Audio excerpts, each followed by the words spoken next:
Müstəqil Azərbaycanın qurucusu və memarı Ulu Öndərin xatirəsinə dərin ehtiram.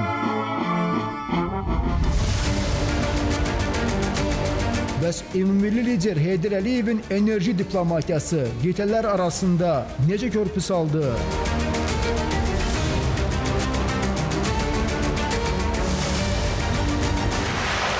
Xəzərin sahilindən çıxan Bakı-Tbilisi-Ceyhan kəməri Azərbaycanın 443 kilometrlik ərazisini qət edərək Qafqaza doğru irəliləyir. Marşrut Gürcüstanda 249 kilometr aşaraq 3 ölkənin enerji əməkdaşlığını bir xəttdə birləşdirir. Türkiyə daxil olduğu andan isə bu kəmər artıq qlobal enerji arteriyasına çevrilir. Azərbaycan qazını ixrac edən Cənub qaz dəhlizi bir uğur hekayəsidir. Bu hekayənin əsas səhifələri isə Avropada yazılır.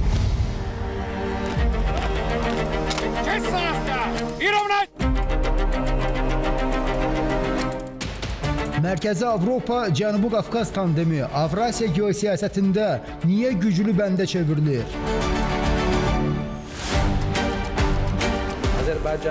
Slovakiya Azərbaycanı yerləşdiyi regionda strateji əhəmiyyətə malik tərəfdaş hesab edir.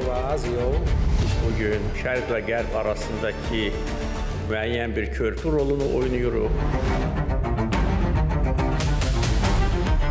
Azərbaycan-Slovakiya strateji tərəfdaşlığında yeni hədəflər. Bu ayın əvvəlində Avropa Komissiyası və Avropa Parlamentinin nümayəndələri ittifaq tarixinin ən geniş antikorrupsiya qaydalarını təsdiq etdilər.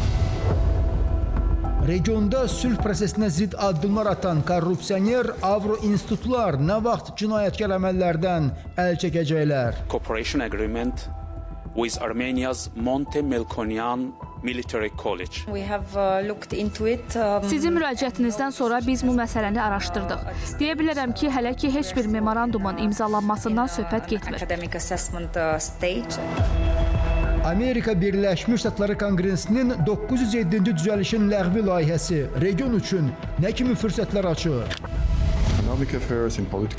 Regiona yardımla bağlı bütün məhdudiyyətlər aradan qaldırılarsa, bu iqtisadi, siyasi, təhlükəsizlik və nəqliyyat sahələrində əməkdaşlığı gücləndirəcək.